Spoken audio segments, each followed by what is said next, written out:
दोस्तों, मेरे भाइयों, वीएनबी क्लासेस में आपका स्वागत है। वो कहते हैं ना, रख हौसला वो मंजर भी आएगा, प्यासे के पास चल के समंदर भी आएगा। रख हौसला वो मंजर भी आएगा, प्यासे के पास चल के समंदर भी आएगा। थक कर ना बैठ ये मंजिल के मुसाफिर, मंजिल मिलेगी और उसका बहुत मज़ा आएगा। मंजिल मिलेगी और उसका बहुत मज़ा आएगा। आज हम लोग पढ़ेंगे श्री रामानुजनाचार्य के बारे में। दरअसल चर्चा में ये श्री रामानुजनाचार्य क्यों रहे। रामानुजनाचार्य इसलिए रहे क्योंकि 5 फरवरी को हैदराबाद में प्रधानमंत्री मोदी ने एक प्रतिमा का अनावरण किया। वो प्रतिमा थी श्री रामानुजनाचार्य की। 216 फीट की प्रतिमा थी। दुनिया की दूसरी सबसे बड़ी बैठी हुई प्रतिमा थी।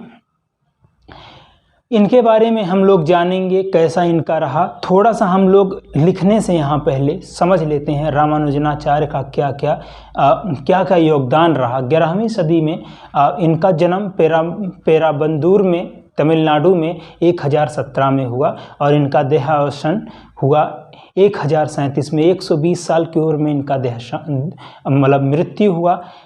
इनकी पुण्यतिथि और इनके जन्म तिथि के अवतरण दिवस के 1000 साल के बाद ये इनकी मूर्ति स्टैचू ऑफ इक्वलिटी, जिसको बोलते हैं, स्टैचू ऑफ इक्वलिटी का अनावरण हैदराबाद में हुआ। 216 फीट की मूर्ति है। एरोस्पेस कॉरपोरेशन जो चाइना की कंपनी है, उसने इस मूर्ति को बनाया और डॉक्टर वी एन प्रसाद ने इसका मॉडल तैयार किया। इसके मूर्तिकार कौन थे? डॉक्टर वी एन प्रसाद। एरोस्पेस कॉरपोरेशन कंपनी जो चाइना की है, उसने इसको बनाया। समाज में रामानुजनाचार्य का क्या योगदान रहा? समाज में रामानुजनाचार्य के बारे में धीरे धीरे जानते हैं। शंकराचार्य के अद्वैत मत के विरोधी थे और ये विशिष्टता द्वैतवाद के समर्थक थे। दूसरा पॉइंट आ जाता है कि श्री रामानुजनाचार्य जो समाज में वंचित लोग थे, जिनको मंदिर में प्रवेश नहीं जाने दिया जाता था, उन लोगों को मंदिर में प्रवेश करने के लिए आंदोलन चलाया। तीसरा पॉइंट रामानुजनाचार्य के बारे में ये है कि वो वंचित वर्ग जो शिक्षा से दूरी, उनको शिक्षा नहीं दिए जाने का प्रावधान था, रूढ़िवादी समाज में उनको शिक्षा देने के लिए उनको सबसे ज़्यादा योगदान अगर उस कालखंड में श्री रामानुजनाचार्य का रहा। उनके प्रेरता रहे कबीर, त्यागराज, रामदास, मीराबाई। ये सारे लोग इन्हीं को मानने वाले लोग थे, इन्हीं के प्रेरता थे और ये आगे समाज में जो भी रूढ़िवादी परंपरा थी, इस पे कुठाराघात करते चले गए। दूसरी चीज़, रामानुजनाचार्य ने ही वसुधैव कुटुंबकम का मंत्र दिया। आप देखते होंगे बहुत सारी पॉलिटिकल पार्टियाँ, बहुत सारे धार्मिक मंचों पर, चाहे वो किसी संप्रदाय का हो, वसुधैव कुटुंबकम की बात की जाती है। इसका मतलब है पूरा संसार अपना घर है। ठीक है, तो श्री रामानुजनाचार्य के बारे में हम लोग जानेंगे। श्री रामानुजनाचार्य जन्म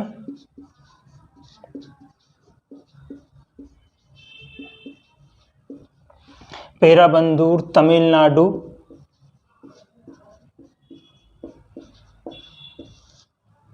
तमिलनाडु 1017।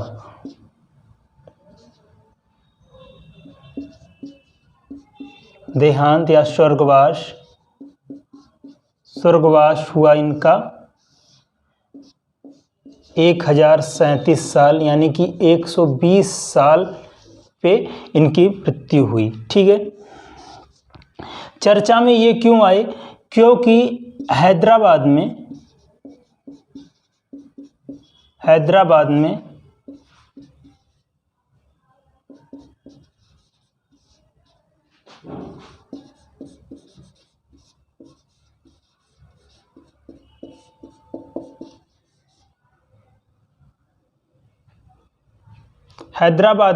स्टैचू ऑफ इक्वलिटी की स्थापना हुई। किस कब? 5 फरवरी को। इन्हीं के सम्मान में। ये दुनिया की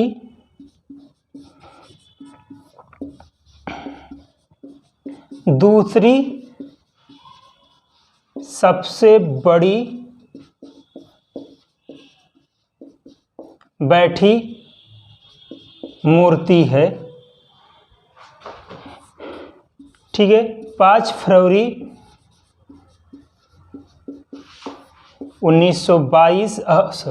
2022 को प्रधानमंत्री मोदी ने इसका अनावरण किया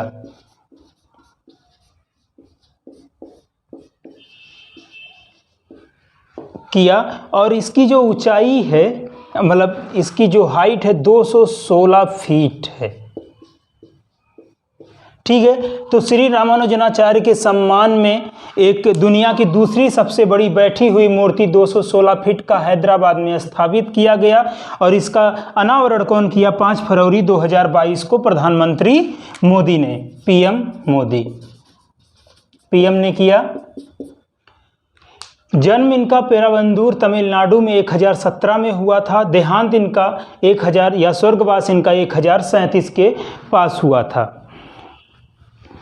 और इस मूर्ति को, इस स्टैचू को स्टैचू ऑफ इक्वलिटी बोलते हैं।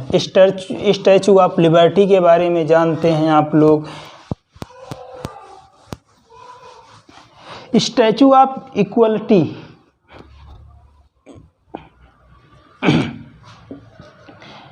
इसकी हाइट कितनी थी? हाइट कितनी है? 216 फीट। किनकी मूर्ति है? रामानुजनाचार्य। हैदराबाद में 5 फरवरी 2022 को प्रधानमंत्री मोदी ने इसका अनावरण किया और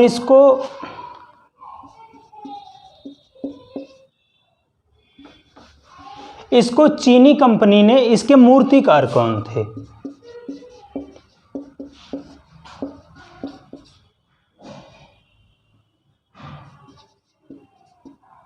डॉक्टर वी.एन. प्रसाद। ठीक है, तो श्री रामानुजनाचार्य का समाज में क्या योगदान रहा, इस सब के बारे में भी हम लोग जानेंगे।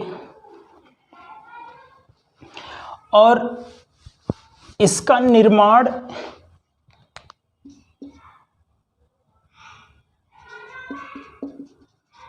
एरोस्पेन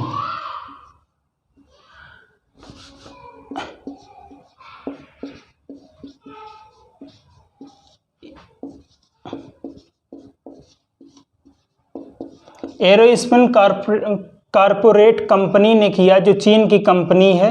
मूर्तिकार कौन थे? वी.एन. प्रसाद। ठीक है, इतना तो हो गया फैक्ट, सारी चीजें।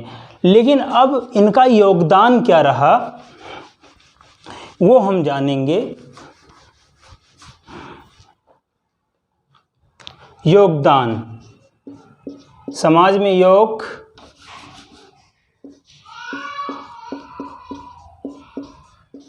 योगदान इनका क्या रहा?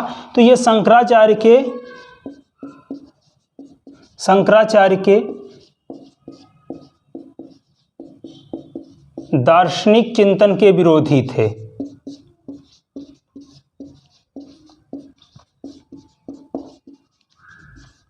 ये शंकराचार्य के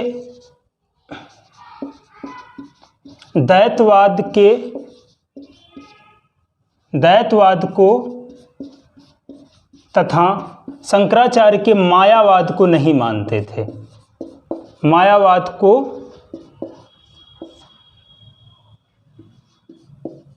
नहीं माने। इन्होंने मत दिया एक अपना, क्या? विशिष्टता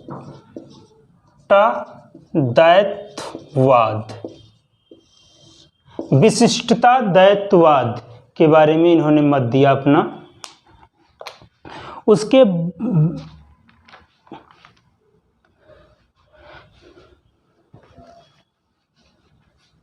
ये समाज सुधारक भी थे। समाज सुधार में इन्होंने उन वंचित वर्गों को मंदिरों में प्रवेश करवाया जिनको मंदिरों में जाने की जाने नहीं दिया जाता था। समाज के उस वर्ग को पढ़ाने के लिए पुरजोर कोशिश की जिनको समाज में पढ़ने का अधिकार नहीं था, और इन्होंने वसुदेव कुटुंबकम, जो आजकल हर मंचों से लगभग बोला जाता है कि हम उस देश के हैं जहाँ पर वसुदेव कुटुंबकम की बात की गई, रामानुजनाचार्य ने ही दिया था। ये सारी चीज़ें हैं। और इनके प्रेरणा कौन रहे? इनके बाद जो आने वाले इनकी विचारधारा को मानने वाले, जैसे कबीर हुए, मीराबाई हुई, या फिर त्यागराज हुए, रामदास हुए, ये सारे लोग हुए। तो हम लोग पढ़ लिए स्टैचू ऑफ इक्वलिटी के बारे में। स्टैचू ऑफ इक्वलिटी क्या है? स्टैचू ऑफ इक्वलिटी श्री रामानुजनाचार्य की एक बैठी हुई प्रतिमा है जो हैदराबाद में है, 216 फीट है। प्रधानमंत्री नरेंद्र मोदी ने 5 फरवरी 2022 को इसका अनावरण किया। और उसके बाद रामानुजनाचार्य का पेराबंदूर में इनका जन्म तमिलनाडु में हुआ था। 1017 में मृत्यु हुई, 1137 में। 120 साल तक जीवित रहने के बाद इनकी यह लीला समाप्त हो जाती है। और इनका समाज के प्रति बहुत सारे योगदान रहे। इन्होंने विशिष्टता दैत्यवाद का प्रतिपादन किया। शंकराचार्य के विरोध में से इन्होंने दैत्यवाद, शंकराचार्य के अद्वैतवाद और मायावाद को खंडित किया, उसका खंडन किया और एक नया विचार दिया, विशिष्टता दैत्यवाद।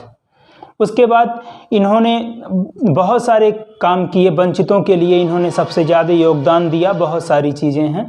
हम लोगों को पढ़ना यही है कि इनका कितने फीट का है? 216 फीट का। एरोस्पेस कॉरपोरेशन कंपनी चीन की है जो इसका निर्माण करवाई। Doctor VN. प्रसाद इसके मूर्तिकार रहे। 5 फरवरी को इसका अनावरण पीएम ने किया। ठीक है, आई होप आप लोग को समझ में आया होगा। ओके।